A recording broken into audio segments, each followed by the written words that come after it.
Sœurs et frères, la grâce est avec vous tous. Elle est avec tous ceux qui suivent et aiment le Seigneur Jésus-Christ.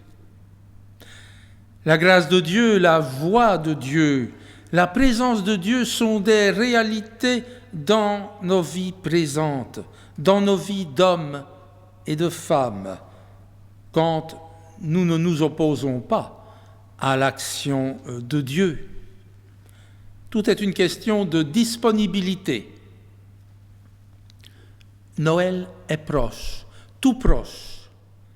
Nous sommes aujourd'hui au 3e dimanche de l'Avent. Sommes-nous prêts? Beaucoup de ventres aimeraient festoyer. Nos cœurs sont-ils prêts à s'ouvrir? À quoi sont-ils prêts? À quoi nous attendons-nous? À un simple anniversaire? À quelques jours de répit? À un petit relâchement dans les consignes contre le virus? À pouvoir avoir des fêtes familiales? Non, nous ne les aurons pas. Quel genre de chrétiens sommes-nous? Quel genre de chrétiens voulons-nous être? Attendons-nous un Noël comme quand nous étions jeunes? Nous ne l'aurons pas. Attendons-nous quelque chose qui soit l'avenir, du vraiment neuf, une vie devenue autre? Nous en avons l'occasion. Jésus, c'est Emmanuel, c'est-à-dire Dieu avec nous pour faire toutes choses nouvelles. De notre recueil Alléluia, à la page 322, nous chantons le cantique 31-14 qui s'intitule « Aube nouvelle, une strophe ».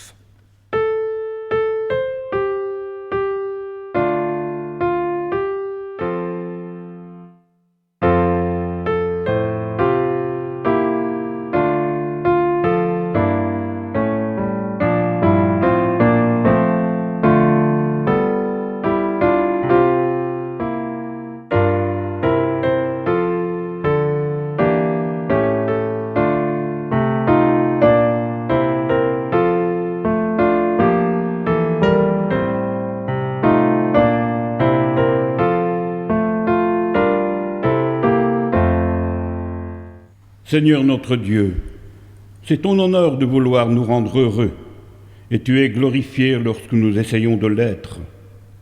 Permets que nous ne cherchions pas ce bonheur uniquement dans cette fête de Noël qui vient, mais qu'au contraire, nous le cherchions dans toutes les occasions de rencontre et de communion avec tous nos frères humains.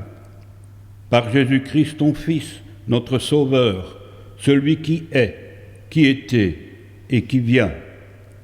Et nous voulons chanter de la page 346 le cantique 31-32.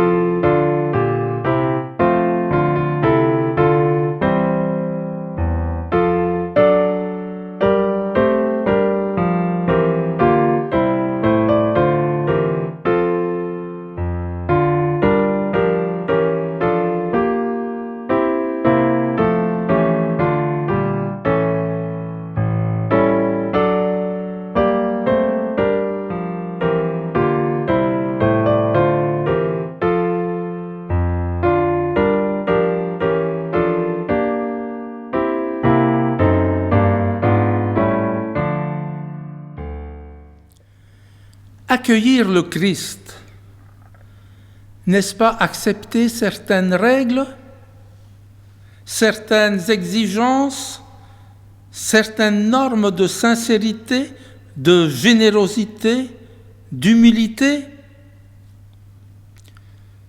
Nous n'y pensons pas souvent, nous n'y pensons pas toujours. Nous voyons autour de nous que très égoïstement certains refusent d'appliquer les consignes de sécurité qui pourtant peuvent sauver des vies humaines. Nous pensons trop à nous. Et c'est pourquoi nous voulons maintenant nous humilier devant le Seigneur. Seigneur Jésus Emmanuel, tu es venu partager notre vie d'hommes et de femmes. Tu as risqué, tu as donné ta vie, mais nous n'aimons pas prendre des risques, surtout pour partager la vie des autres, pour être solidaires des plus malheureux que nous. Christ, fille de Marie selon la chair, Fils de Dieu selon l'Esprit, nous ne sommes pas assez disponibles à l'action de l'Esprit qui sanctifie et transforme. Nous avons peur de prendre comme toi nos responsabilités.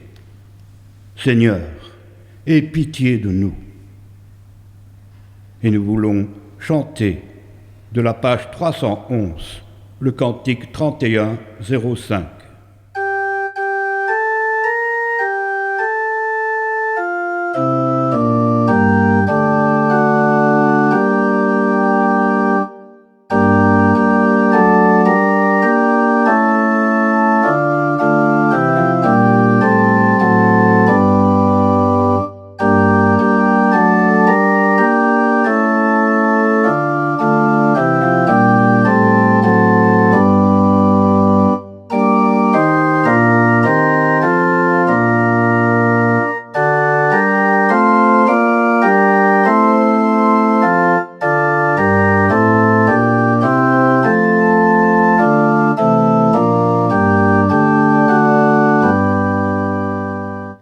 L'amour de Dieu est comme une rosée. Il vient à nous comme une pluie bienfaisante. Et sous son action, nos cœurs s'ouvrent et une vie nouvelle peut commencer pour nous. Un Fils nous est donné, un Sauveur nous est né. Nous voulons bénir le Seigneur en confessant notre foi. Je crois en Dieu. Il donne des signes de sa bonté à ceux qui vivent la réalité de l'Esprit. Je crois en Jésus, fils de David selon la chair, établi dans la puissance de Dieu lors de sa victoire sur la mort. Je crois en l'Esprit Saint. Il nous adapte sans cesse au projet de Dieu et fait que ce projet devienne réalité dans nos vies et par nos vies. Je crois que l'Église est le peuple que Dieu réforme toujours afin d'accueillir la bonne nouvelle et ensuite la répandre dans le monde entier.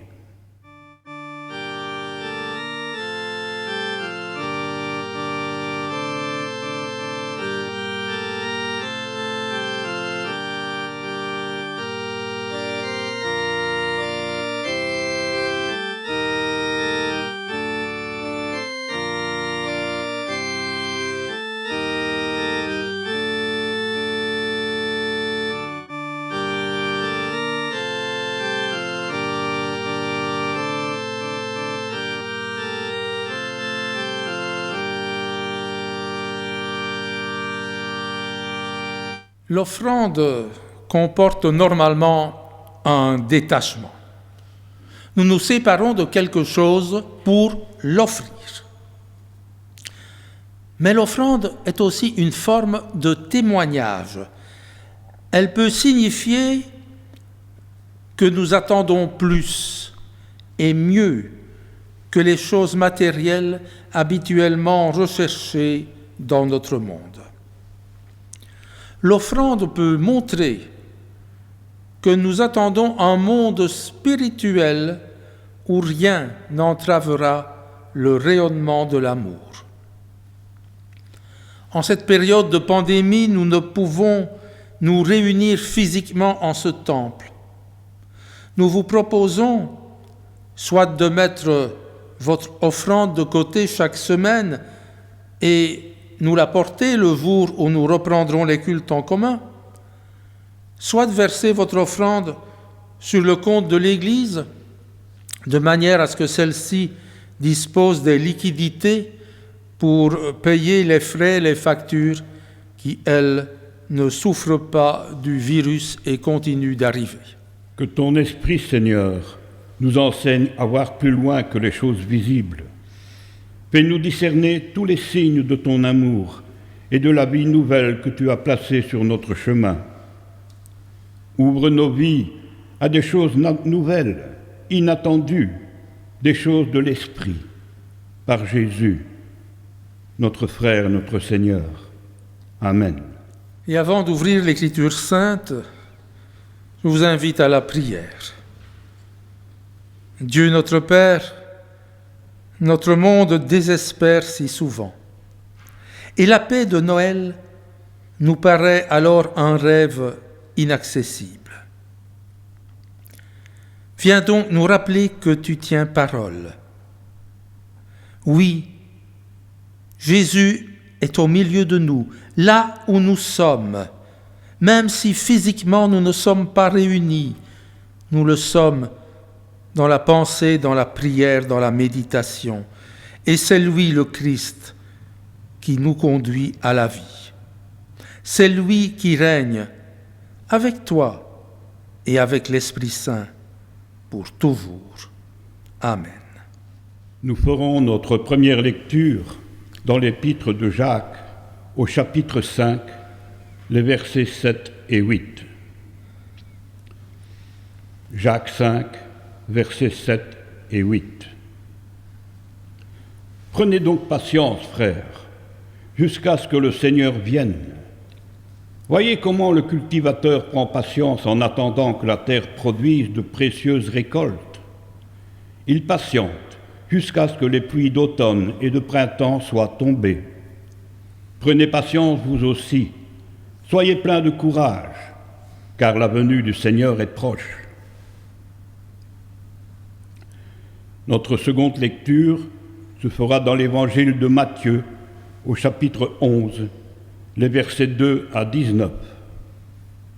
Matthieu 11, 2 à 19. Jean-Baptiste, dans sa prison, entendit parler des œuvres du Christ. Il lui envoya alors quelques-uns de ses disciples pour lui demander « Es-tu celui qui doit venir ou devons-nous en attendre un autre ?» Jésus leur répondit « Allez raconter à Jean ce que vous entendez et voyez. Les aveugles voient, les boiteux marchent, les lépreux sont guéris, les sourds entendent, les morts reviennent à la vie, et la bonne nouvelle est annoncée aux pauvres. Heureux celui qui n'abandonnera pas la foi en moi. » Quand les disciples de Jean partirent, Jésus se mit à parler de Jean aux foules, en disant « Qu'êtes-vous allés voir? Un roseau agité par le vent? Non. Alors qu'êtes-vous allés voir? Un homme vêtu d'habits magnifiques? Mais ceux qui portent des habits magnifiques se trouvent dans les palais des rois. Qu'êtes-vous donc allés voir? Un prophète? Oui, je vous le dis, et même bien plus qu'un prophète. Car Jean est celui dont l'Écriture dit « Voici, j'envoie mon messager devant toi, dit Dieu, pour t'ouvrir le chemin. » Je vous le déclare, c'est la vérité. Parmi les humains, il n'a jamais existé personne plus grand que Jean-Baptiste. Pourtant, celui qui est le plus petit dans le royaume des cieux est plus grand que lui. Et nous voulons chanter de la page 332, le cantique 31-22.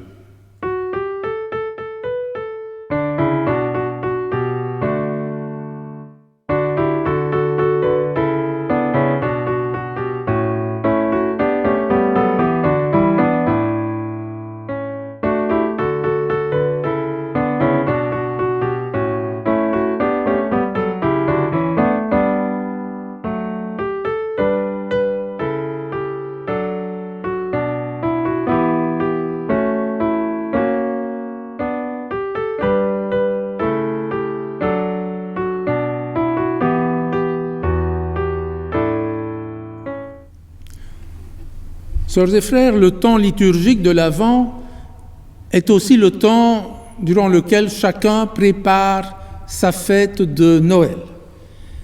Et cette coutume nous permet de nous rendre compte à quel point, au fil des siècles, Noël a fini par être mis à toutes les sauces. D'autant plus que Noël est une fête universelle.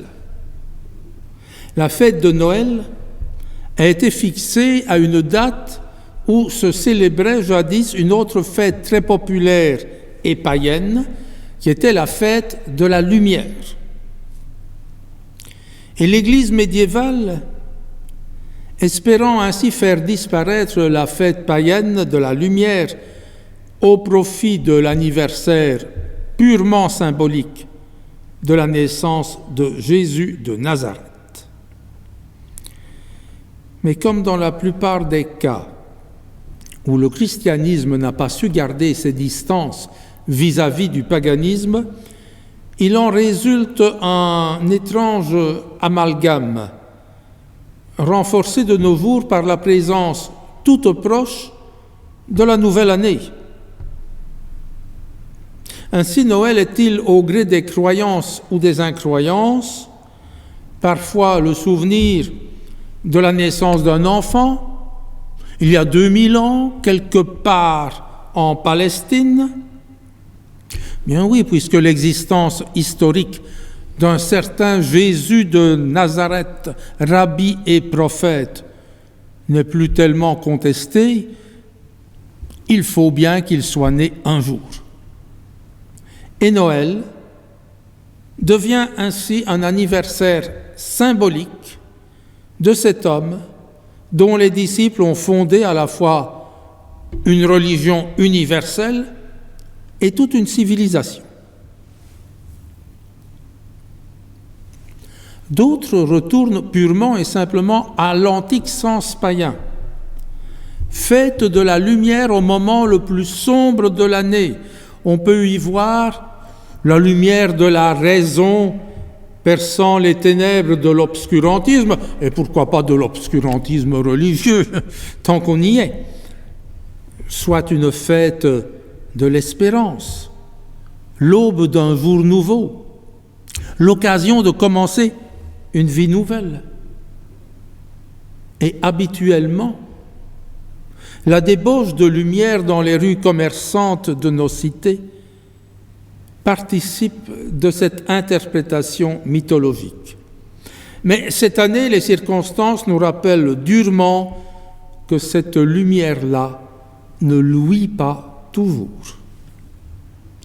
Ou encore veut-on nous préparer à Noël éthique?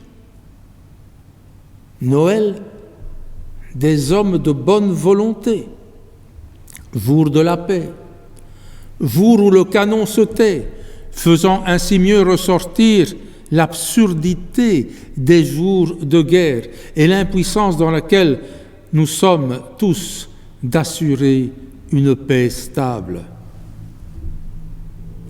Ou encore d'autres recherchent le pire. Noël vidé de toute substance spirituelle ou Noël sous-humain. La nuit des orgies, des beuveries, des gaspillages. La nuit insulte à tous ceux qui ont faim. Nuit de débauche. Pour finir, les autres années, et c'est le bon côté des choses, cette année, le confinement va empêcher ce côté noir de Noël, qui était la nuit de Noël propice aux cambrioleurs, s'attaquant aux maisons de ceux qui étaient partis réveillonnés. Noël des violeurs profitant de l'effet de l'alcool, Noël de la drogue, Noël de la pornographie, de la prostitution, du crime. Noël souillé, Noël bafoué, Noël blasphémé. Rien, mais alors là, rien de tout cela. Depuis les interprétations les plus humanistes jusqu'aux vécus les plus immoraux, n'est la nativité pour les chrétiens. Réduire ainsi cette fête à une naissance parmi d'autres au même titre que celle de Bouddha, de Mahomet, de n'importe quel personnage important de l'humanité.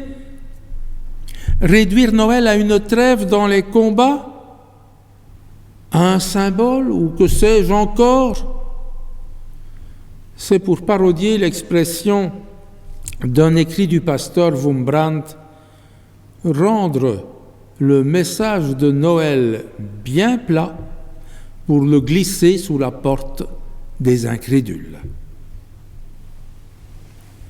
Mais nous découvrons d'ailleurs, dans la période de l'Avent, la singularité, la spécificité du Noël chrétien.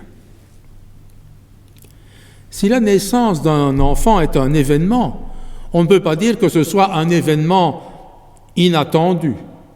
Cette naissance est précédée de ces mois d'attente durant lesquels la mère se prépare à la naissance.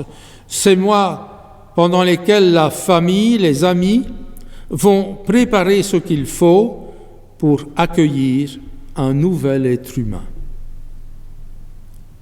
L'Avent, c'est cette période d'attente et de préparation, sortie de ses limites physiologiques et familiales, portée aux dimensions d'un peuple et étalée sur plusieurs siècles. Qu'est-ce qui distingue, en fin de compte, la naissance de Jésus de celle de n'importe qui? Eh bien, c'est très simple. C'est une naissance prévue, annoncée, préparée des siècles à l'avance, et non pas un grandiose accident de l'histoire. Cette histoire, c'est l'aboutissement de l'histoire d'un peuple. Jésus de Nazareth n'est pas un individu extraordinaire, au destin exceptionnel, mais dont la naissance ressemblerait à celle de n'importe qui. Non. À ce destin unique, Dieu a voulu donner un point de départ unique. Jésus est venu au monde parce que Dieu avait choisi de faire passer par lui le plan de salut de l'humanité. Pour arriver à Jésus-Christ, il a fallu qu'un jour, il y a très longtemps, Abraham réponde à l'appel de Dieu et commence la plus étrange histoire aboutissant à la naissance d'un enfant. Les généalogies de Jésus ne sont pas des élaborations savantes dans le but de nous renseigner sur les ancêtres et l'état civil de Jésus-Christ. Elles ne sont pas des documents historiques comme nos généalogies ou celles des dynasties contemporaines, mais en un clin d'œil, elles nous font parcourir une histoire de plusieurs millénaires où rien n'a été laissé au hasard. Depuis Abraham, quittant sa lointaine Ur en Chaldée pour gagner cette Palestine qu'il ne connaissait pas, son arrière-petit-fils, devenu vice-roi d'Égypte, faisant venir les siens sur les rives du Nil pour leur éviter la famine, sans se douter qu'il allait les jeter dans l'esclavage aux Égyptiens. Moïse, sauvant à son tour ce petit clan qui a grandi et est devenu un peuple. Moïse qui lui rend la liberté. Ensuite, Josué et la conquête de Canaan, les juges et la très longue installation dans le pays, le choix insolite du roi David, la gloire de Salomon, l'exil terrible où le peuple achève de se purifier et où la voix des grands prophètes commence à se faire entendre, annonçant que le but est en vue. Et c'est enfin ce couple venant de Nazareth à Bethléem pour se faire recenser. Et c'est cette grotte étable où s'accomplit le miracle.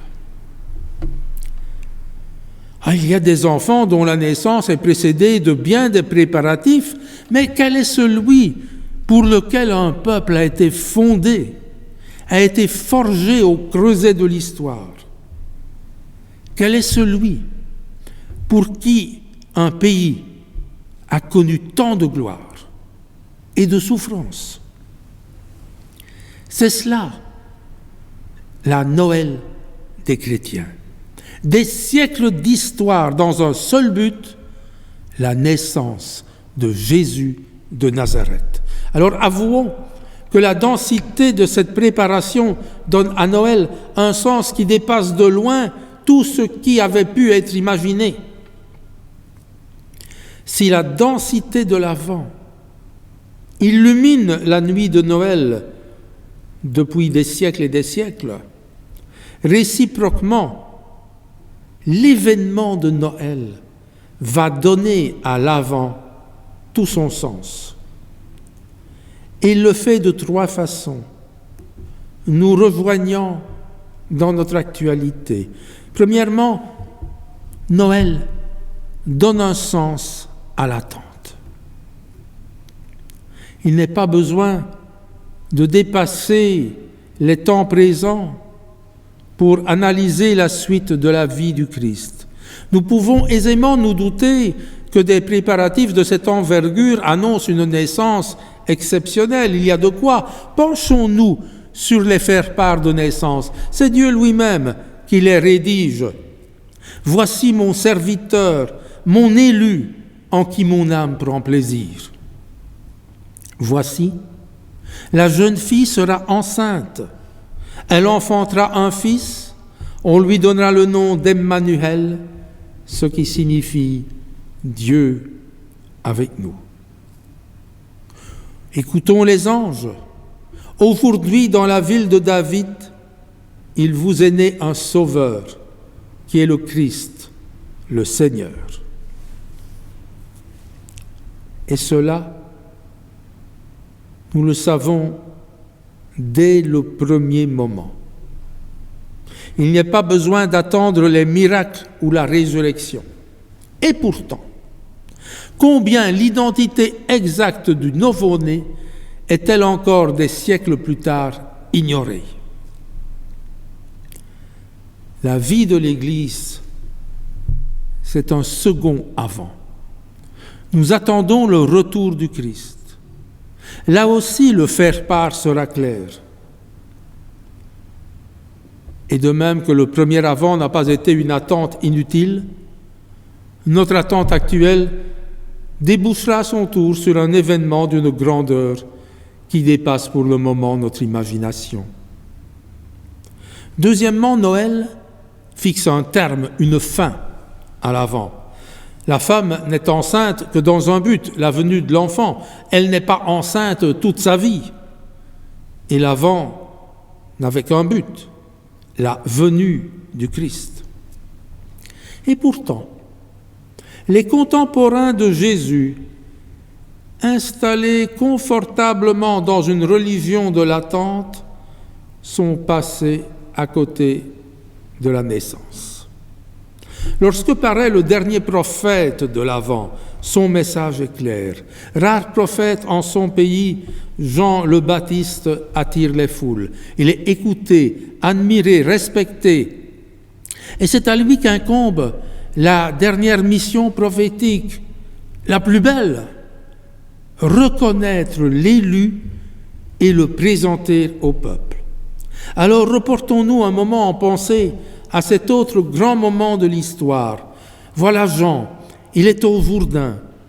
Il est entouré comme d'habitude d'une foule venue de tous les horizons, une foule où se confondent toutes les tendances du judaïsme. Jésus est dans cette foule. Le regard du prophète croise son regard. Pas besoin d'explication, pas besoin de parler. Jean a compris. Il sait. Il sait que là, devant lui, se tient celui que Dieu a envoyé. Il sait que les temps sont accomplis, que l'heure est venue Et tout le passé se trouve condensé en ce moment. Et dans un instant, l'histoire va basculer. Voici l'agneau de Dieu qui ôte le péché du monde. C'est fini. L'ancienne alliance s'achève sur cette phrase. Le peuple est là et ne réalise pas ce qui se passe. Jésus pénètre dans l'eau. Dans un instant, c'est Dieu lui-même qui va prononcer la phrase qui ouvre la nouvelle alliance. La foule est toujours là. Et ceux qui attendent le Christ ne verront pas les cieux s'ouvrir, pas plus qu'ils ne verront la colombe descendre des cieux, ni qu'ils entendront cette parole qui aurait dû les faire tomber à genoux en pleurant de joie. Celui-ci est mon Fils bien-aimé, en qui j'ai mis toute mon affection. L'attente était finie. Ils ne le savaient pas. Le Christ était là.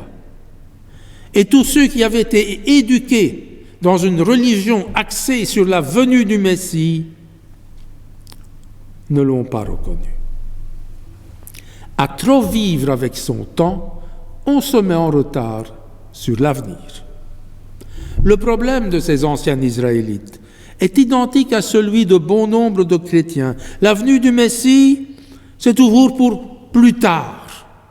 Oui, mais ce plus tard, il est destiné à prendre fin. Ce plus tard, ce sera à un moment donné du présent, et puis ce sera du passé.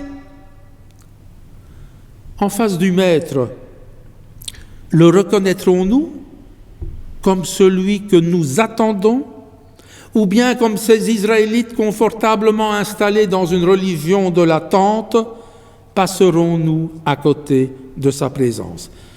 Ah, il n'y a pas de pire sourd que celui qui ne veut pas entendre. Il n'y a pas de pire aveugle que celui qui ne veut pas voir.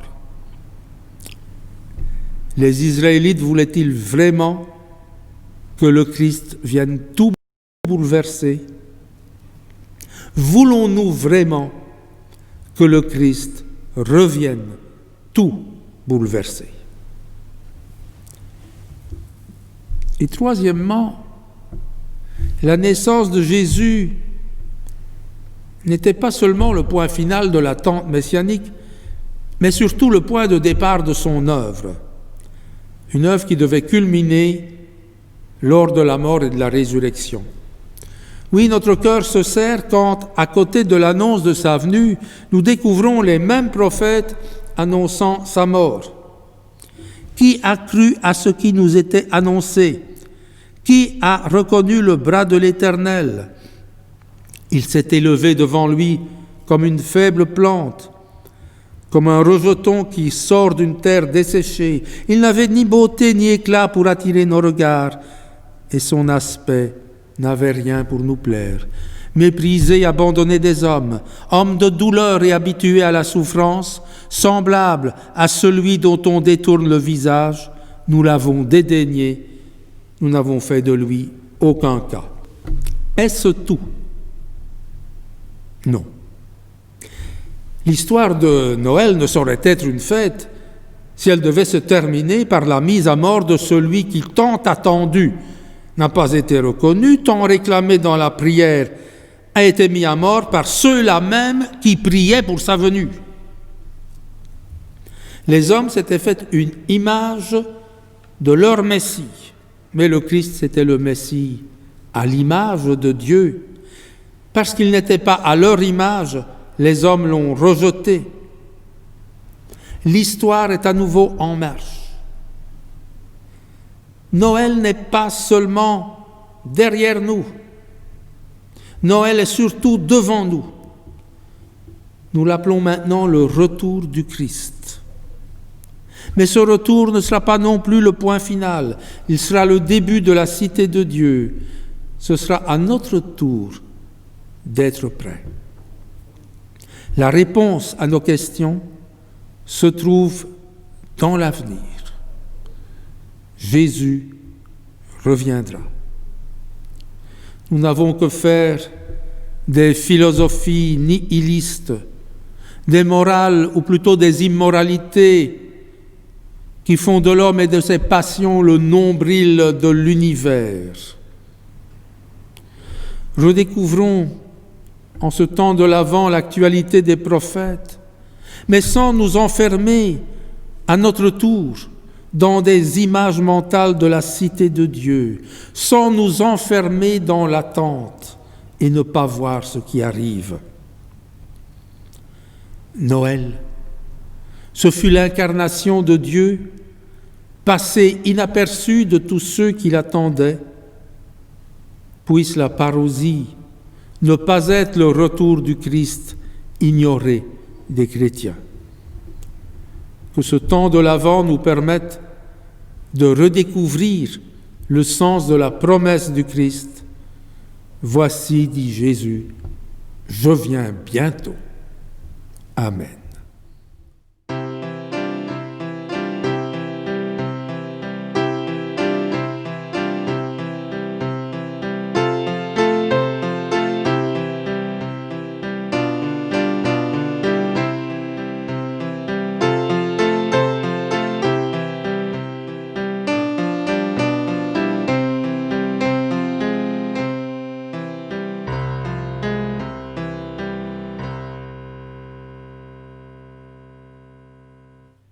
Prions le Seigneur. Seigneur, tu es celui qui vient. Nous sommes ceux qui passent. Oui, nous passons tout comme le monde dans lequel nous vivons.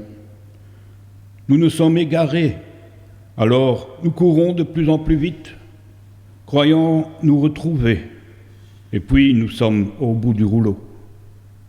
Mais toi, tu es le commencement et le recommencement.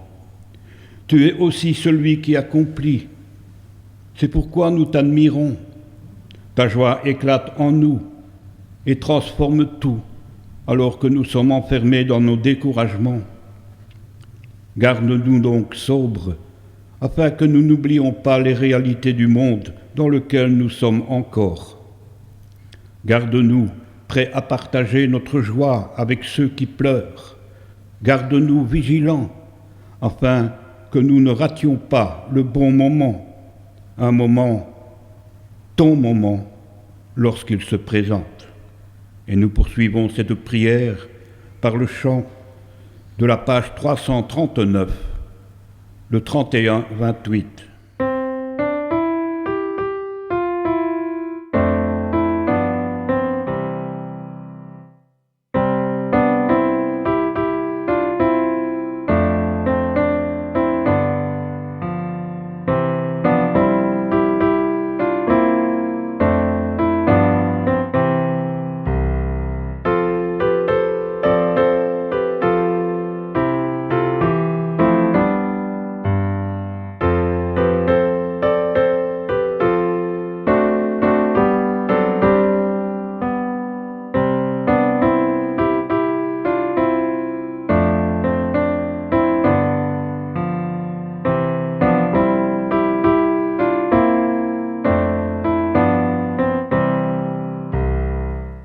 Si grande est ta bonté pour nous, pauvres pécheurs.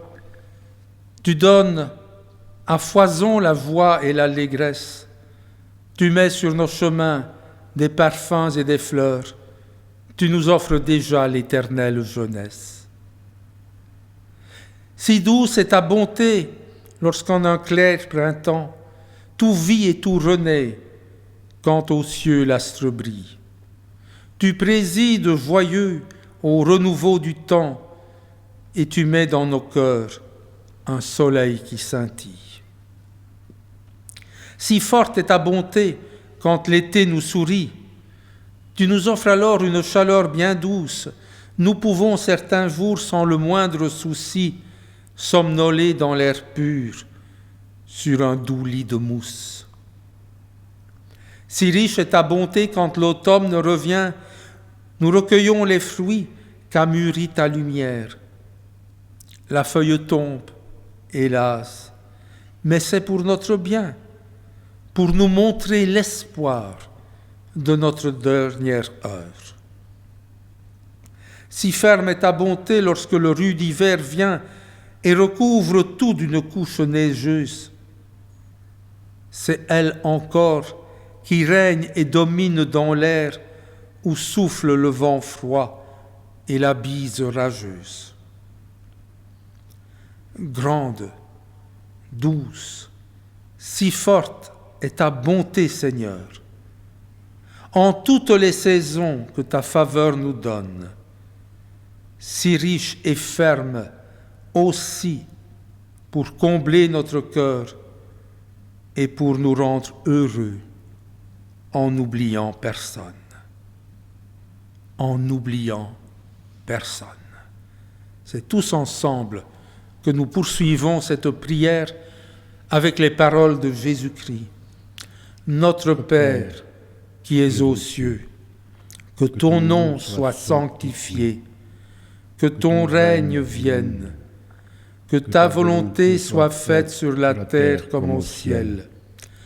Donne-nous aujourd'hui notre pain de ce jour. Pardonne-nous nos offenses, comme nous pardonnons aussi à ceux qui nous ont offensés, et ne nous soumets pas à la tentation, mais délivre-nous du mal, car c'est à toi qu'appartiennent le règne, la puissance et la gloire au siècle des siècles. Amen. Chers frères et sœurs, je vous invite à garder un contact durant toute la semaine avec les uns et les autres, que ce soit par téléphone, par mail, par Messenger ou tout autre moyen. N'hésitez pas à contacter un des membres du consistoire si vous désirez un contact particulier, pour une circonstance spéciale ou non. Prenez soin de vous.